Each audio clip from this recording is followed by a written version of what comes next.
말씀이 있는 교회, 그 말씀 전하는 교회, 말씀대로 살아가는 교회, 말씀의 빛교회.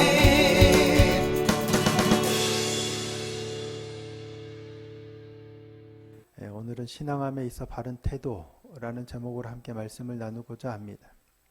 처음에는 하나님의 나라로 제목을 정했다가 말씀을 준비하면서 신앙함에 있어 바른 태도라는 제목으로 좀 수정을 하였습니다. 예수님께서 그동안에 공생애를 시작하시고 주로 활동하셨던 지역은 태어나셨던 나사렛이 있는 갈릴리 지역입니다. 갈릴리 호수, 지도 보셨었죠. 갈릴리 호수를 주변으로 해서 여러 지역들, 그 두로와 시돈까지도 가시지만 갈릴리 지역에서 대략 한 3차례 정도로 활동한 걸로 나옵니다. 그러다가 이제는 갈릴리를 떠나서 어디로 가시냐면 유대 지경으로 가세요. 왜냐하면 예루살렘으로 들어가셔야 되죠. 그리고 십자가를 지셔야 되기 때문입니다. 갈릴리를 떠나서 유대 지경으로 가셨다라고 오늘 본문이 이제 기록하고 있습니다. 자, 1절 말씀 다시 한번 보실까요? 1절 함께 읽겠습니다. 시작. 예수께서 거기를 떠나 유대 지경과 요단강 건너편으로 가시니 무리가 다시 모여들거늘 예수께서 다시 전례대로 가르치시더니. 아멘. 거기를 떠난 건 아마도 가버나움일 거예요. 갈릴리 지역을 떠나서 이제 유대 지경으로 가는데 보통은 갈릴리를 떠나서 유대로 가려면 어떻게 가냐면 거리상으로는 사마리아가 훨씬 가깝습니다. 근데 사마리아를 통과해요, 안 통과해요? 안 지나가죠. 보통 갈릴리에서 유대로 가거나 유대에서 갈릴리로 갈 때는 사마리아를 지나지 않고 오른쪽 요단강을 건너서 요단 동편, 거기가 베레아예요. 베레아를 거쳐서 다시 갈릴리로 가요. 갈릴리에서 갈 때도 다시 베레아를 거쳐서 요단을 건너서 유다 지역으로 가요. 그러니까 여기서 말하는 요단강 건너편이 어디냐면 헤롯 안디바가 다스리고 있었던 요단강 동편 베레아를 지칭하는 관용적인 표현입니다. 그러니까 유대 지경과 요단강 건너편으로 가셨다는 건 베레아를 거쳐서 지금 유대 지경으로 가셨다는 얘기예요. 그러니까 왜 사마리아를 안 지나가죠? 사마리아가 종교적으로 부정하다고 여겼기 때문이죠. 그래서 사람들은 거리가 가까워도 사마리아로 지나가지 않습니다. 그러니까 보통의 사람들은 그처럼 베레아 땅을 지나가요. 근데 예수님께서는 한 번 사마리아를 지나가신 적이 있죠. 사마리아 여인을 만나기 위해서. 자, 요한복음 4장 3절 4절 말씀입니다. 유대를 떠나사 다시 갈릴리로 가실새 사마리아를 통과하여야 하겠는지라. 어디에서 어디로 가시는 거예요? 유대를 떠나 다시 갈릴리로 가시죠. 그러니까 보통은 유대를 떠나 갈릴리로 가시면 요단강 건너편 베레아로 갔다가 가는 건데 그렇게 안 가고 사마리아를 그냥 통과하여야 하겠는지라. 그러니까 일반적인 것과 다른 거예요. 누군가를 만나기 위해서 의도적으로 하나님의 일을 하기 위해서 지금 사마리아를 통과해 가시겠다는 거예요. 그러니까 일반적으로는 그렇지 않아요.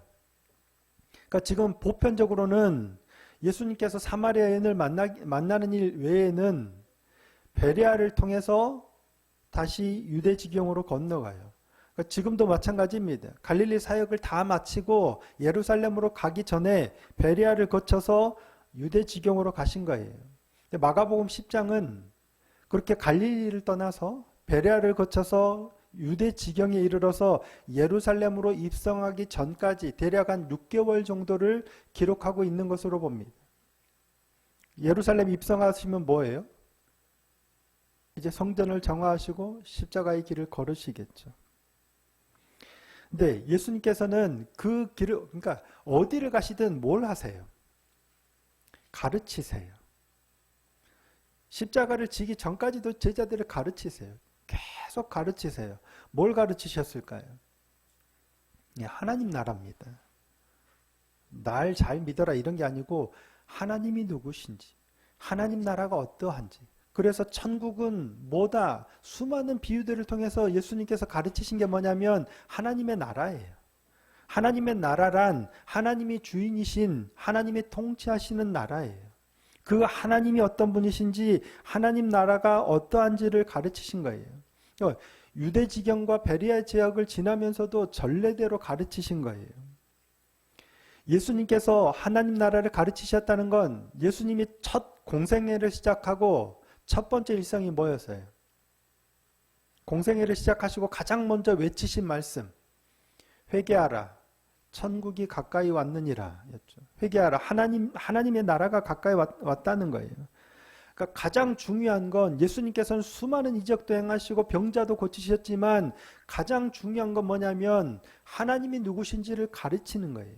하나님 나라가 어떤 건지를 가르치는 거예요. 그걸 회복하기 위해서 본인이 이 땅에 오셨거든요.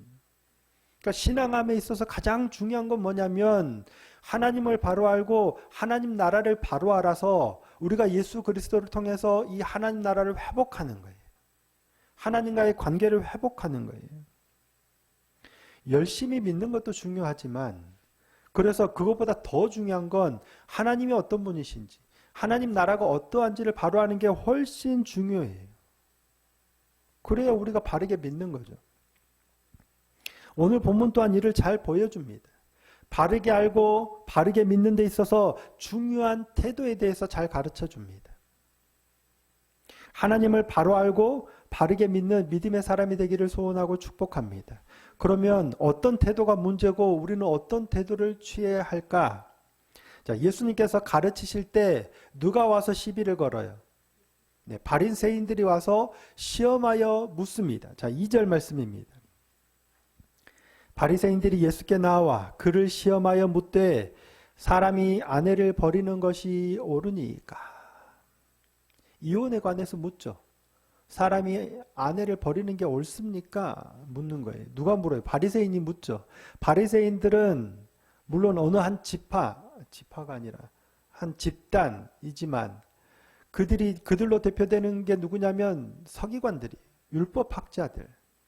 당시 하나님의 말씀을 맡았다라고 하는 이들로 대표되는 사람들이 바리새인과 서기관들이잖아요.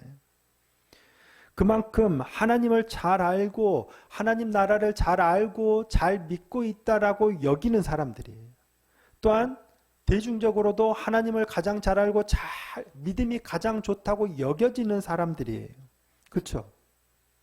하나님의 말씀을 맡은 그냥 상식적으로 봤을 때 물론 이건 진리는 아니지만 상식적으로 봤을 때 교회에서 누가 성경을 가장 잘 알고 누가 가장 믿음이 좋을까요?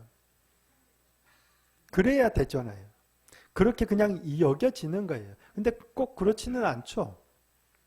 근데 그들이 뭘 하냐면 예수님을 시험하여 묻는 거예요. 근데 시험하다라고 번역된 단어가 페라이조라는 단어인데 시험하다라는 의미는 맞는데 뉘앙스가 뭐냐면 악의를 가지고 악한 의도를 가지고 그 사람을 대중 앞에서 곤경에 빠뜨리기 위해서 시험하는 걸 의미하는 단어예요. 그러니까 누가 실력이 어느 정도냐 테스트해보는 시험이 아니라 아주 안 좋은 거죠. 그러니까 예수님께 이혼하는 게 옳습니까? 가능합니까? 라고 물어볼 때 이것이 옳은지 그른지를 확인하기 위함이 아니죠. 진리가 무엇인지를 물어보기 위한 질문이 아니에요. 이 질문을 통해서 뭐라고 대답하든 그때 힐레리든 샴마이든 어떤 학파들 간에 여전히 바리새인들 안에서도 이게 정리가 안 된 문제예요. 이렇게 대답하면 이렇게 걸고 저렇게 대답하면 저렇게 걸고 가이사에게 세금을 바치는 것이 옳으니까 똑같은 그런 의도였잖아요. 그러니까 문제를 만들기 위해서 곤경에 빠뜨리고자 질문을 던진 거예요. 의도가 불순하죠. 그들이 누구예요? 하나님의 말씀을 맡은 자들로 하나님을 가장 잘 알고 있다라고 스스로도 인정하고 사람들에게 여겨지는 사람들이 뭐 하고 있는 거예요? 아주 악한 의도를 가지고 못된 짓을 하고 있는 거예요. 바른 게 아니죠. 뭐가 문제예요? 하나님의 말씀을 맡고 있다라고 하면서 누구보다 진리를 잘 알고 있다라고 하면서 내가 알고 있다는 그 진리를 가지고 누군가를 곤경에 빠뜨리려고 하는 거예요. 이게 얼마나 악한 짓이에요. 만약에 제가 성경의 진리를 알고 있다라고 하면서 성경의 말씀을 가지고 누군가를 곤경에 빠뜨리기 위해서 시험하는 거예요.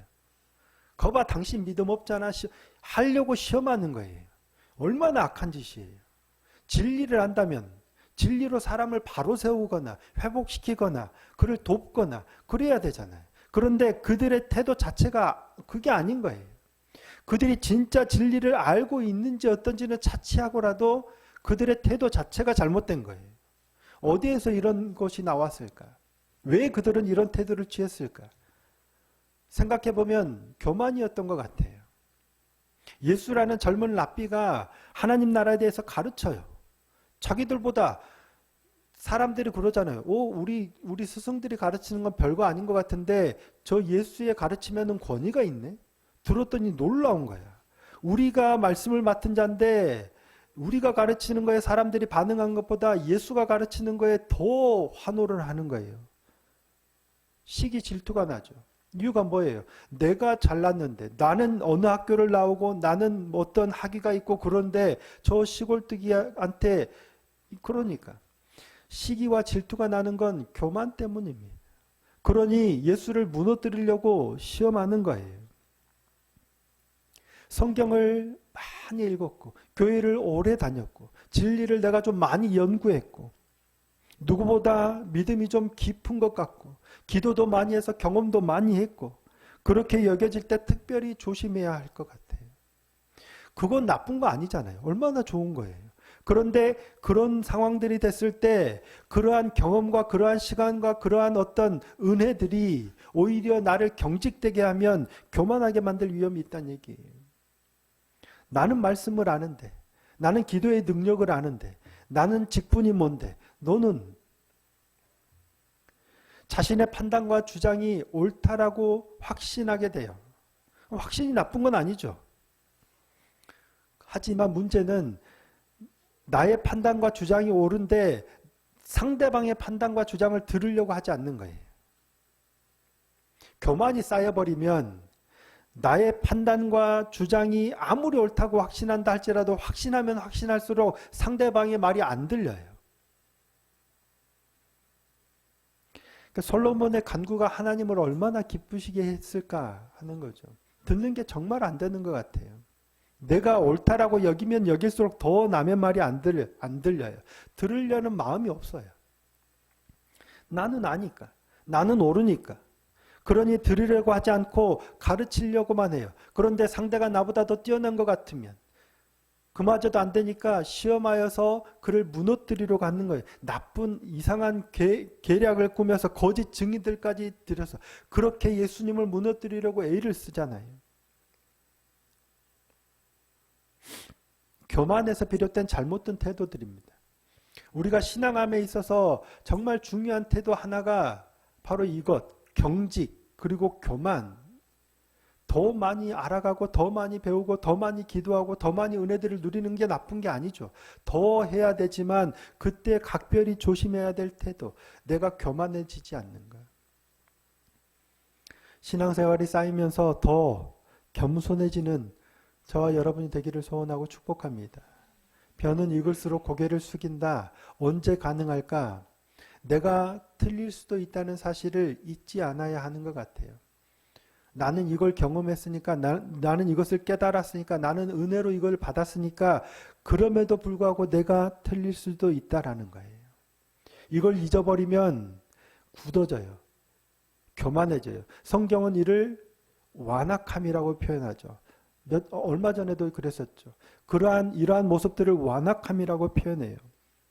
내가 틀리고 상대가 맞을 수도 있다는 사실을 늘 기억해야 돼. 그래야 대화가 돼요. 하나님을 바로 알고 말씀을 바로 알기 위해서는 태도의 문제가 굉장히 중요한데 나는 진리를 알고 있다. 내가 알고 믿고 있는 것이 진리다. 확신하는 이 확신에서 더 나아가서 경직되는 교만을 주의해야 합니다. 시험하여 묻지 않고 진리를 구하는 그러한 진리를 탐구하는 사람이 되기를 소원합니다. 자, 그러면 두 번째는 교만하면 안 돼요. 경직되면 안 돼요. 두 번째는 그들은 예수님께 이혼에 관해서 질문합니다. 이혼에 관해서 질문하는데 당시 율법 전문가들 사이에서도 의견이 분분했다라고 말씀을 드렸죠. 어떤 학파.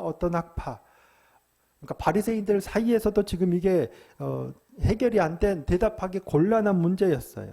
그러니까 계략을 예수를 공경에 빠뜨리기 위해서 계략으로 질문을 던진 거예요.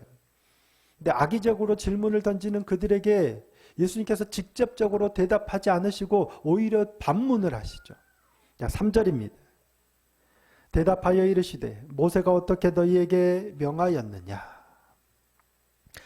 예수님께서는 그들이 모세의 율법에 근거해서 이 질문을 하고 있다라는 사실을 아셨던 거예요. 그래서 모세는 어떻게 너희에게 명하였느냐로 물으세요.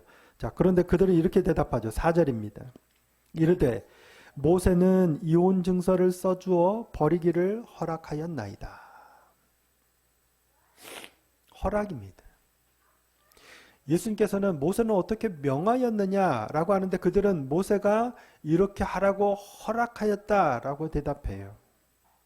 그러니까 모세가 이혼을 할 수 있도록 허락한 것이지 이혼을 하라고 명령한 건 아니라는 거예요. 이혼을 해도 돼요, 안 돼요? 해도 돼요? 이혼을 할 수 있어요, 없어요? 그러면 성경적으로는 이혼이 가능해요, 불가능해요? 그렇죠. 모르죠. 원칙적으로는 불가능합니다. 예수님께서 그걸 말씀하시는 거예요. 원칙적으로는 불가능해요. 창조 때로부터 하나님이 사람을 남자와 여자로 창조하시되 부모를 떠나서 둘이 한 몸이 되었으니 한 몸이 돼버린 거예요. 둘이 떨어질 수 없어요. 떨어지면 죽는 거예요. 죽기 전에는 불가능한 거예요. 원칙적으로는 이혼은 불가능해요. 이게 성경적이에요. 그런데 이혼이 가능해요, 불가능해요? 가능합니다. 해도 돼요, 안 돼요? 네, 해도 되는 지경에 이르렀어요. 원칙은 불가능해요. 원칙은 하지 말라고 말씀하셨어요. 안 돼! 그런데 하는 일들이 일어나요. 그러면 어때요? 안 되는 걸 했어요. 그러면 어때? 죽어야죠. 그런데 죽어요? 안 죽어요. 왜? 허락하셨으니까. 명령은 안 돼요. 근데 하나님께서 허용하시고 허락하셨어요. 왜? 피치 못할 사정들이 있는 거예요. 그래서 모세를 통해서 허락하신 거예요. 그런데 사람들이 이걸 악용하는 거예요. 이 허락이 주어진 그 본질에 대해서는 생각하지 않고 남용하는 거예요. 그래서 남자들이 나중에는 이혼 증서를 아무 잘못도 없는데 이혼 증서 써줘서 내보내버리는 거예요. 그래서 여성의 인권이 심각하게 유린이 되죠. 그러니까 원칙적으로는 안 돼요. 그럼에도 불구하고 허락하였다. 근데 왜 허락했다고 그래요? 너희 마음이 완악해서 허락했다. 모세가 허락했다라고 말씀하시잖아요. 그러면 안 되지만 너희 마음이 완악해서 허락한 거예요. 이때 너희가 남자일까요, 여자일까요? 남자예요. 물론 우리 모두에 해당이 되겠지만 당시에는 여성들이 인권이 거의 없잖아요.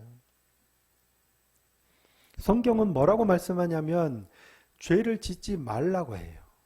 성경이 죄를 짓지 말라고 해요? 죄를 지어도 된다고 해요? 짓지 말라고 해요. 죄를 짓지 마. 근데 죄를 지어도 돼 하지는 않습니다. 간음하지 말라 해요. 도적질하지 말라 해요. 그죠? 살인하지 말라 해요. 살인하면 안 되는데 살인해도 돼 라고 말씀하지 않으세요. 살인하지 말라요. 하지만 죄를 짓지 말라요. 원칙적으로 성경은 죄를 짓지 말라요. 어떤 경우에도. 근데 문제는 우리는 연약해요. 우리가 연약한 존재예요. 죄를 안 지을 수 있나요? 죄를 지을 수밖에 없는 연약한 존재예요. 그래서 죽을 수밖에 없는 존재 에노스를 고백하죠. 그럼 어떻게 해야 돼요? 죄 짓지 마. 근데 우리가 연약해서 죄를 지었어. 그럼 어떻게? 죽어야죠. 죄의 삭슨 사망이니까 죽어야 돼.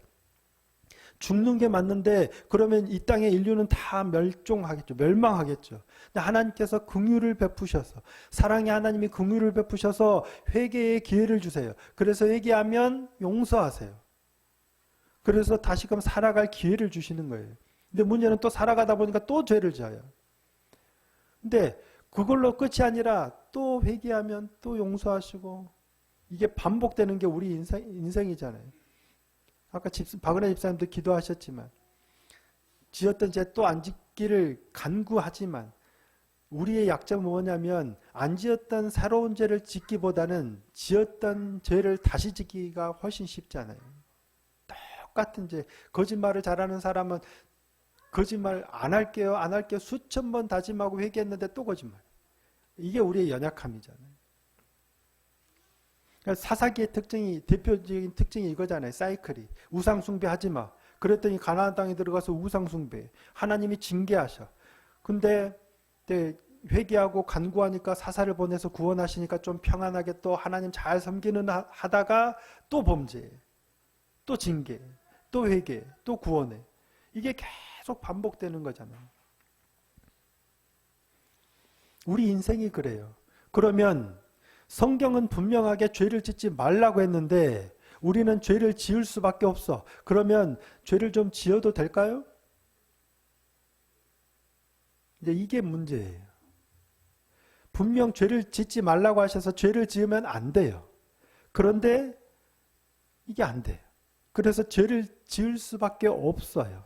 그러니까 자꾸만 범죄하고 징계하고 회개하고 용서하고 범죄하고 징계하고 이게 쌓이다 보면 점점점 사이클이 늘어나요. 그러니까 사사기 할 때도 말씀을 드렸지만 이 소사사들의 늘어나고 그러니까 우리가 범죄하는 기간도 늘어나고 좀 그런 더 무뎌져 버리는 거죠. 죄에 대해서. 그러다 보면 회개하면 용서해 주실 테니까 이제 죄를 지을 때 회개하면 용서해 주실 테니까 눈 감고 딱 죄를 지을 때도 있잖아요. 전에는 다 안 되는데 하면서 어쩔 수 없이 지었다면 시간이 지나다 보면 그래도 하나님이 또 용서해 주실 테니까 나도 모르겠다. 죄를 지금 아예 대놓고 이제 그냥 죄를 짓는 거예요. 죽을 때 회개하면 되지. 까지 가버리는 사람도 있겠죠. 그러면 되나요? 안 되겠죠. 신앙함에 있어서 굉장히 중요한 태도 중에 하나가 바로 이건 것 같아요. 죄를 짓지 마. 안 져야 돼요. 하지만 죄를 지을 수밖에 없어. 그래서 죄를 지으면 아파하면서 회개해야 돼요. 그런데 점점 이런 일들이 쌓이다 보니까 무뎌져 버리는 거예요. 적당히 대충 하고 또 회개하고 하면 되지 하면 안 된다는 거예요. 죄를 지을 수밖에 없는 존재긴 하지만 할 수 있는 한 최선을 다해서 전에도 했지만 마치 이번이 처음인 것처럼 절대 죄를 짓지 않겠다는 태도로 최선을 다해서 살아야 된다는 거예요. 죄를 안 지을 수는 없지만 그럼에도 불구하고 하나님의 말씀대로 못 살아요.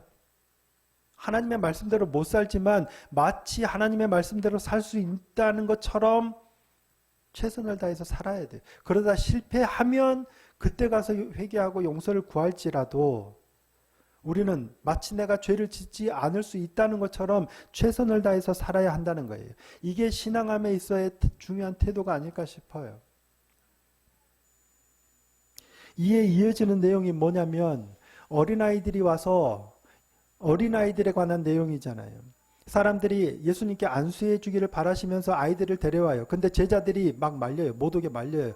그 모습을 보고 예수님께서 화가 나서 노하시면서 막 아이들이 내게 오는 걸 금하지 말라고 하잖아요. 어린아이들과 같이 받들지 않으면 하나님의 나라에 들어가지 못한다는 거예요. 어린아이들의 특징이 뭘까요? 이때 예수님께서 말씀하시는 어린아이들의 특징은 뭐냐면 순수함입니다. 어른들은 계산하잖아요.